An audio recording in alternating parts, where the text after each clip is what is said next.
What's going on, AFC Northerners and Steelers Nation? It's Gabriel Bellotti here, coming at you. Alright, so we're going to go ahead and jump right in. Now, I am not going to talk too much about the Steelers-Titans game. Chris already did that in his post-game review, but I do want to talk a little bit about that. I'm going to focus more on the Steelers and Packers game that's coming up on Sunday night.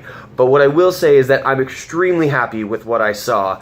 And especially in the second half of the Titans game. The first half was a little bit of a rough start, but after coming out of that locker room, it was just foot on the pedal, go, go, go. And that defense got even better and better as the night went on, with the exception of Artie Burns. I'm starting to get a little bit sick of Artie Burns, but, you know, he's...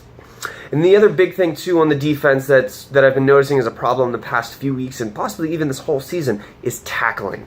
This defense needs to... I don't know what's going on. I don't know why they're tackling the way that they are, but it needs to change and it needs to be fixed. It looks like a lot of high tackling instead of a lot of low tackling, and I'm not sure if they're afraid of penalties or what it is. But that's something that really needs to get figured out and really needs to get fixed, especially for the run games. And I think that's one of the big reasons why we've had such a problem this season with stopping the run is the tackling. I'm not sure, and I'm not sure what the problem is here, but it needs to get fixed, especially if we're heading towards postseason in a few weeks. I was expecting to see what I saw against the Titans game in the Indy game because Pittsburgh has a history of putting a whooping on Indianapolis. But we didn't see it. We saw it in Tennessee against Tennessee at home, and the beautiful thing about that is not only did we see it at home, but we saw it on a Thursday night. And Pittsburgh also, especially with Ben under center, is historically really good on night games. And speaking of that, we've got another one coming up this Sunday, and we actually have, I think, 3 or 4 out of our last 6 games are mostly night games, and 4 out of those 6 are all home. The only 2 games that we have that are away are we go into Cincy and we go into Houston. I'm a little worried about Houston. Houston's got a good defense. Always slightly worried about Cincinnati just because it's a division game, but I mean, with the way that this defense is playing, I'm not too worried. I have a feeling that Pittsburgh can win at least 5 out of these last 6 games. I think even though New England's coming in, I think New England might give us our biggest competition throughout the rest. That being said, I am excited to see what finally happened with our offense. Ben and Brown having huge games. Ben throwing 4 TDs. It's about time. And if you look back at past games, I was doing some research on this, and you know, in the red zone is where our offense has had a lot of problems.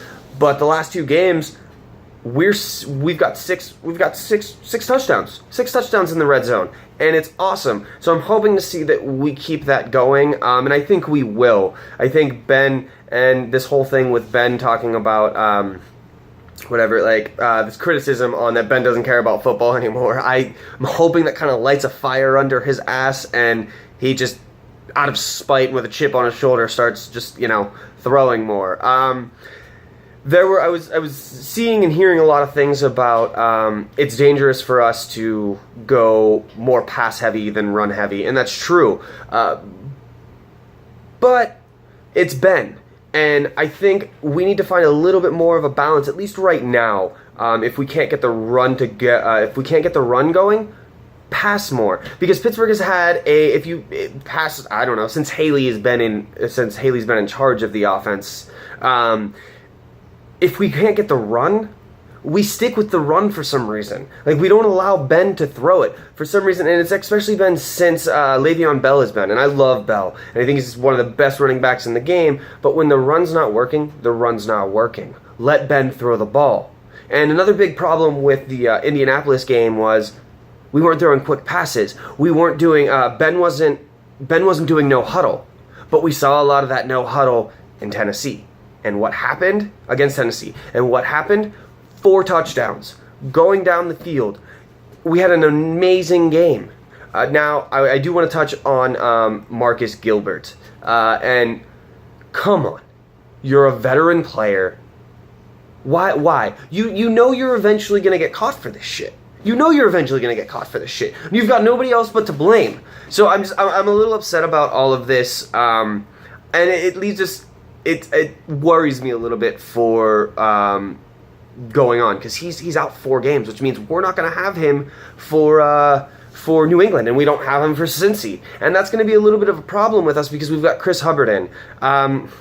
Chris Hubbard, we'll see what he can do. I mean, he's had 5 starts this season, he's had 5 starts when Marcus Gilbert has been out, and he's not as good, but I mean, that's why he's not the starter. So we'll see what happens. I mean, he's not a terrible player, but Marcus Gilbert's going to be missed, obviously. On defense, we just activated Cameron Sutton, so I'm excited about that. Tomlin said he's not sure if we're going to see Sutton in this game or not, but I hope so, because I'm tired of Artie Burns. He keeps getting burned on big plays. He keeps making terrible mistakes. He keeps making rookie mistakes, and Artie Burns isn't a rookie anymore. Like, it's kind of getting me upset. And it sucks that Joe Hayden's out, because Joe Hayden was doing so amazing this season. So I'm kind of hoping that if Burns gets burned, we kind of get Tomlin puts Sutton in there, and we see what Sutton can do this season. Other than that, let's go on to the Packers game. Like I said, in regards to that, Pittsburgh has been historically really good on night games. And if it was Aaron Rodgers in there, I'd be worried. Pittsburgh can tend to play down to bad teams, and because no Aaron Rodgers, they don't have Ty Montgomery. Clay Matthews is out at this point, but he's a game-time decision, so he might be in. But nonetheless, the Packers have not been that good of a team since Aaron Rodgers has been out, and Pittsburgh has historically played down to bad teams. So we'll see what happens. We'll see if Jekyll or Hyde shows up for Pittsburgh's offense and defense. But Sunday night games, Monday night games, and Thursday night games tend to be a different animal than the Sunday day and the Sunday afternoon games, because all lights are on you. And those games are a lot tougher. And I don't think Brett has ever played in one of those games, and I think the pressure's going to be there. And with the way this defense is playing, I think we're going to be able to get some pressure on him. And our offensive wise against their defense, if Clay Matthews doesn't play, that's going to be a great thing for us. But Green Bay's their rookie cornerback is going to be against Antonio Brown. And that could be a problem for us if Juju Smith-Schuster's hamstring isn't better by Sunday night. Martavis Bryant, the reason why I'm worried about that is because Martavis Bryant hasn't been really what we were expecting him to be coming back this season. Yeah, he did a lot better in the Tennessee game than he has most of this season, but he still had some key drops. He still had some missed routes. Bryant just isn't playing good, sound football this past season. And if we don't have Smith-Schuster, I don't know.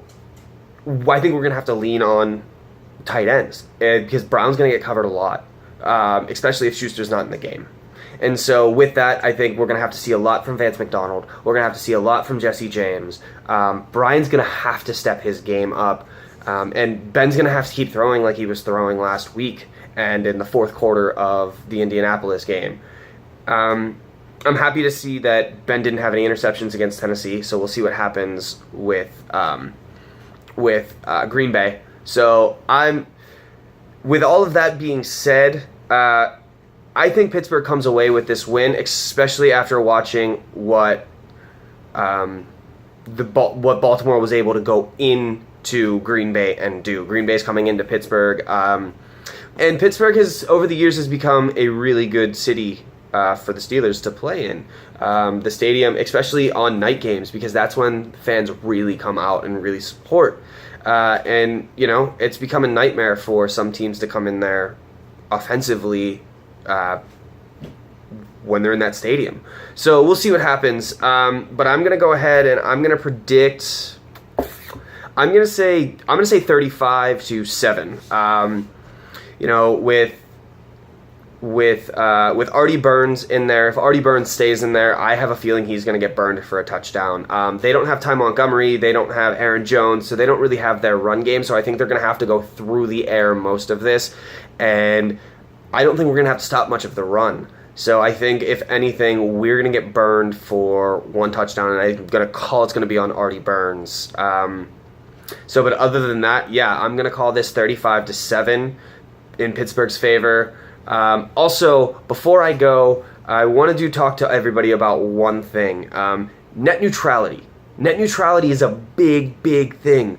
And if you don't know what it is, do a lot of research on it. But basically, it's going to give the people that you don't want to have the power to charge you for shit. YouTube, even free YouTube, you're not going to be able to have anymore. You're going to have to pay for it. You already have to pay for Netflix. You already have to pay for TV services. That's going to get worse. You're going to have to pay for Facebook. You're going to have to pay for Twitter. You're going to have to pay for Instagram. Do a lot of research on this. Contact your legislators. Tell them you want to keep net neutrality around. This is important. This is something that affects everybody. This is not a political issue. It's not. Just straight up.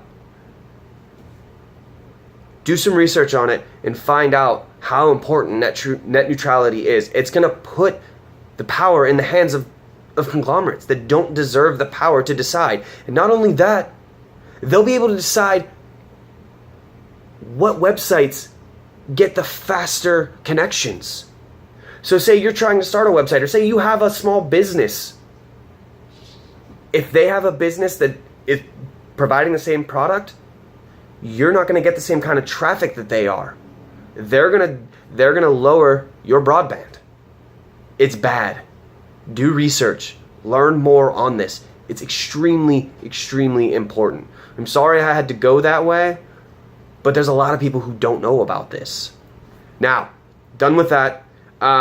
So, don't forget, always go and check out superfanstyle.com. They actually have a new shirt coming out, and I'm lucky enough that they're going to be sending me one. So hopefully, I believe we are at Rocco's next Wednesday, and if we are, hopefully I have that shirt, and I will debut that shirt. Won't ruin it for you. I want to keep it a little bit of a surprise of what the shirt is. I'm really excited about it. I'm really excited to show all of you next week, and even if we aren't in my update, I will have the shirt. If I have it, I will wear it. Go check out superfanstyle.com. Check back. I always forget what the promo code is to get the 20% off. Go back, check one of our groups, our group shows, and you'll find it. I think it's AFC North 20, but that's that. And then I will sign off as I always do. Fuck the Patriots, and happy Thanksgiving. Peace out, y'all.